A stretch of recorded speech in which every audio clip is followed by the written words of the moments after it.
Well, it's been 2 decades since my next two guests agreed to debate one another on live television. Both Norman Finkelstein and Alan Dershowitz are Jewish, but their perspectives on the Israel-Palestine conflict couldn't be more different. And they both join me now, the lawyer and author of The War Against the Jews, Alan Dershowitz, and Professor Norman Finkelstein. Well, welcome to both of you.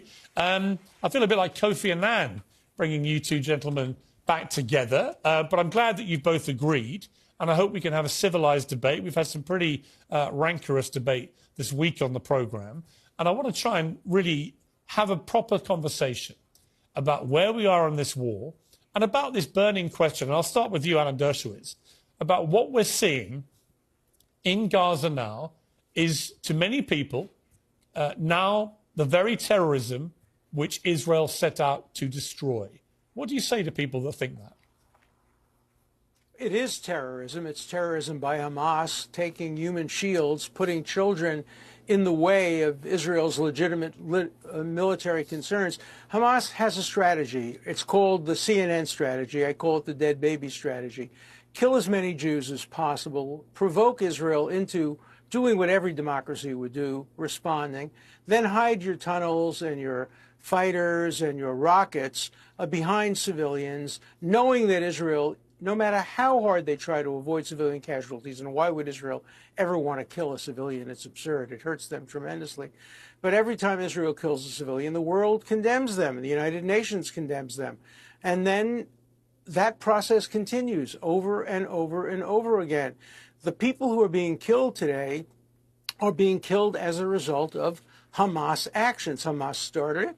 Hamas uses human shields. If Hamas lay down its arms, if it surrendered, if it agreed to give up control, if it closed its tunnels, if it stopped its rockets, then no civilians would be killed. So it's a terrible tragedy. There's no good solution. There's no perfect solution.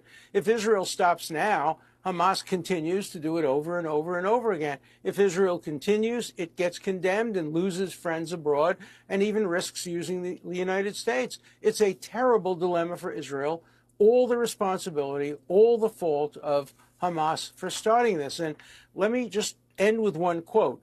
On the day after, literally the day after these horrible tragedies with murders and rapes and robberies, this is what Mr. Finkelstein said. It warms every fiber of my soul, every fiber of my soul. He called the people who murdered these innocent Jews, many of them peaceniks, he called them part of the heroic resistance. And he compared them to the Jews who were fighting against Nazis in the Warsaw Ghetto. It's that kind of animosity toward Israel before Israel fired a single shot, which makes it clear that no matter what Israel does, it's going to be condemned by people like Norman Finkelstein and by the United Nations General Assembly.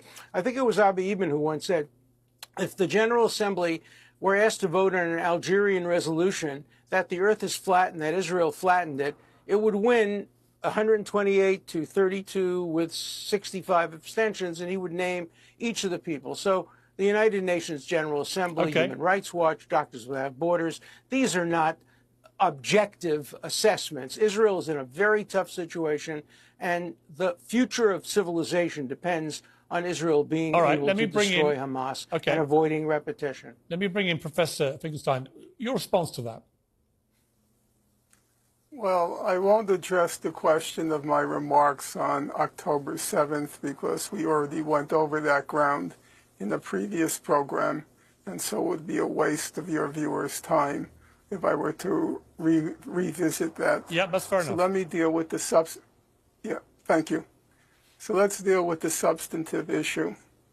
Number one, what you seem to be describing as a new development, namely Israel's indiscriminate assaults in Gaza, that's hardly a new development, with all due respect to you. I've lost the sound. Israel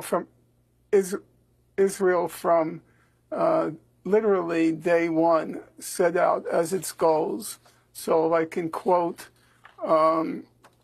first of all, the defense minister, there will be no electricity, no food, no water, no fuel. Everything is closed. We are fighting human animals, and we are acting accordingly. Now, that was not directed at Hamas. that was directed at the entire population of Gaza. I think your listeners understand what is the consequence of denying a civilian population all water, all food, all fuel, and all electricity. It doesn't take a rocket scientist to figure out that that is a recipe for genocide. Number two, you quoted or you had on Douglas Murray, who made a distinction between what he called the deliberate targeting of civilians versus the indiscriminate targeting of civilians. Not to want to sound pedantic, but Israel's leading authority on international law is a fellow named Yoram Dinstein, who I'm sure Alan Dershowitz knows. And Mr. Dinstein, or Dr. Dinstein, he stated that there is no fundamental difference under international law between the deliberate targeting of civilians and the indiscriminate targeting of civilians. There is no substantive difference. Therefore, under international law, according to Yoram Dinstein, Israel is targeting the civilian population of Gaza. That's another indication from the get-go, not from yesterday, not from when it was revealed to President Biden, but from the get-go, Israel has been engaging in a genocidal war in Gaza. Now, the genocidal war takes various forms. Again, I'm going to cite you old quotes. So let's take Giora Eiland, who was the head of Israel's National Security Council, the equivalent of our CIA. And he said, quote, Israel needs to create a humanitarian crisis in Gaza. Gaza will become a place where no human being can exist. Now, I'm not here to try to persuade Mr. Dershowitz or Professor Dershowitz. I am here to try to enlighten your listeners. So I would like them to cogitate, to meditate over what does it mean to say Gaza will become a place where no human beings can exist. Mr. Eiland, the former head of the National Security Council, went on to say, severe epidemics in the south of the Gaza Strip will bring victory closer and reduce casualties among IDF soldiers. And then there is Mr. Netanyahu, the prime minister. Not on one occasion, not from the spur of the moment, but twice in national addresses to the nation, very soberly, Mr. Netanyahu said, remember what Amalek did to you. This is a war between the sons of light and the sons of darkness.